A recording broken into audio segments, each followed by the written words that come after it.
Golok secara umum ini kan bela diri atau senjata yang sudah menjadi senjata Nusantara. Nah, kalau kita lihat golok, ini ada beberapa bagian pokoknya. Ada penjelasan lebih detailnya. Pokoknya ini di sini ada yang namanya gagang, atau kalau bahasa Sundanya namanya perah. Nah, kemudian di sini ada bilah. Ya, kalau bahasa Sundanya ini wilah. Ya, kalau di sini adalah sarungnya. Ya, kemudian kalau bahasa Sunda itu sarangka, ya, sarangka.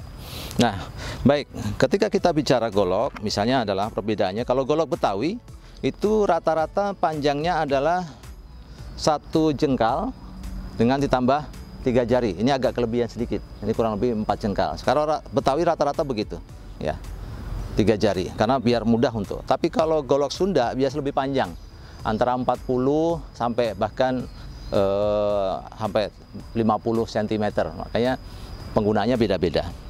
Nah, golok secara umum dibagi dua, ada golok yang untuk bekerja, kalau bahasa Betawinya itu gablongan, kalau bahasa Sunda itu ada golok gawe. Nah, kalau golok yang dipakai untuk bertarung itu namanya di Betawi itu sorengan, atau bahasa Sunda soren, ya, atau bisa juga dengan pakaran. Nah, ini berbeda nanti pemanfaatannya tentunya. Nah, hari ini kita belajar untuk golok yang untuk bertarung, untuk bersilat tentunya. Nah, yang pertama, dalam menggunakan golok, dalam mencabutnya saja ada adabnya. Ya, jadi kalau kita pegang golok begini, nggak boleh pegang di sininya. Nah, ini bahaya. Misalnya begini, wah ini bahaya. Ini bisa, kalau goloknya sangat tajam dan ini bisa tembus, ini bisa putus jari kita. Jadi harus ada di sini, ya, atau di sini yang nyaman, sehingga kita aman. Yang kedua, cara menarik golok, kalau kita hanya ingin menjelaskan golok, maka ini dorong sedikit, kemudian yang ditarik adalah sarangkanya. Ya, yang ditarik sarangkanya. Tapi kalau kita ingin menggunakan untuk berlatih, bertarung, maka yang ditarik adalah gagangnya yang tadi. Ya, ini berbeda cara menggunakannya. Nah, baik, kita lanjutkan. Nah, ini namanya juga soren. Soren itu artinya pinggang, maka ditaruhnya di pinggang. Bisa ditaruh di pinggang kiri maupun di pinggang kanan sesuai dengan kebiasaannya. Nah, baik, hari ini kita belajar dasar-dasarnya saja, ya. Kita ucapkan bersama-sama Bismillahirrahmanirrahim. Mudah-mudahan bisa bermanfaat, ya. Kita tarik dulu ini golok. Nah, cara memegang, ya, secara umum adalah seperti ini, ya. Kita pegang begini, ya, ada jempol di sini. Tapi ada juga yang memegang begini, tidak ada masalah, ya. Masing-masing mempunyai cara yang tersendiri di perguruan-perguruannya.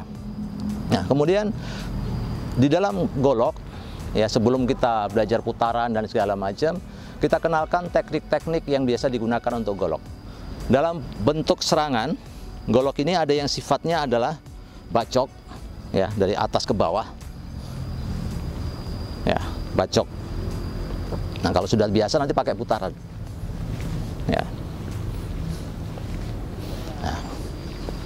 Nah, ini kalau bacok. Ada yang sifatnya sesetan, ya, jadi tidak bacok full, tapi ini biasanya dipotong adalah daerah-daerah yang sensitif, daerah-daerah titik-titik darah. Ya, tidak main bacok, tapi modelnya dicongkel-congkel seperti itu. Nah, berikutnya lagi penggunaannya, ya, ada yang kemudian ditusuk, ada yang pakai tusuk lurus, ya, kemudian ada yang tusuk putar, ya, ada tusuk lurus atas, tusuk putar. Kemudian ada yang penggunaannya dari samping. 1, 2, 3, ya. Nah, baik, tadi penggunaan dasar. Nah, penting adalah ketika kita belajar golok ini, membiasakan. Senjata itu adalah perpanjangan tangan kita. Jadi kita harus benar-benar kenal dengan senjata kita, sehingga ini bagian dari kita. Jadi jangan sampai ini terlepas. Kalau terlepas berarti kita memang belum begitu dekat dengan senjata kita. Dan berikutnya, jangan cepat merasa bisa, karena itu bahaya. Merasa baru belajar, kemudian, oh, saya udah merasa bisa. Tapi kata guru-guru adalah, bisalah merasa. Nah, bisa merasa, ini kita merasakan ilmu kita ini masih sedikit, harus terus belajar, semakin dekat dengan golok, merasakan jiwanya di dalam senjata kita itu tadi. Jadi tidak cepat bisa merasa bisa. Nah, baik.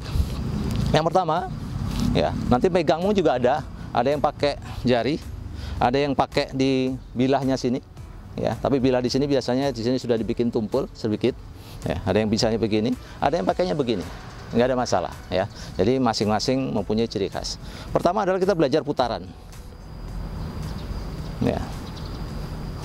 Nah, tesnya adalah biasanya pakai jari begini, 2 jari. Ini kalau kita nggak jatuh berarti sudah benar. Ya. Nah, kalau belakang sama. Ya, latihan ya, 1, 2, latihan ini biasanya 10, 30, bahkan sampai setengah jam kita belajar punya begini saja.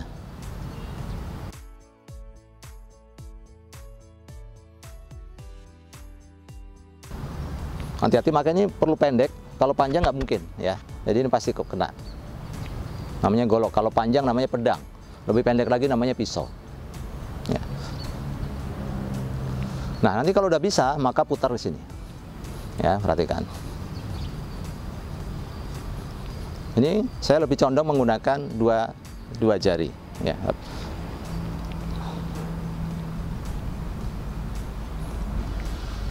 Nah, itu latihan putar. Sehingga nanti ketika kita menggunakannya untuk membacok, ya, ini putar dulu. Ya.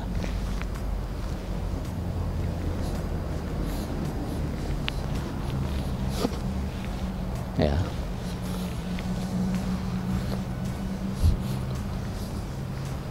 Nah, teknik dasarnya. Berikutnya, latihan yang terpenting ketika kita pegang golok adalah bagaimana bisa menggunakannya untuk masuk ke dalam, menyimpan, atau biasanya disebut dengan seliwa, ya, seliwa dalam maupun luar. Nah, yang pertama adalah seliwa dalam. Ini kita putar, set, simpan.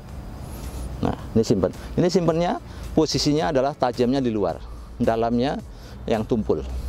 Ya, jadi jangan kebalik. Ya, posisi tangannya seperti ini. Putar, set, tarik. Ini ditutupin.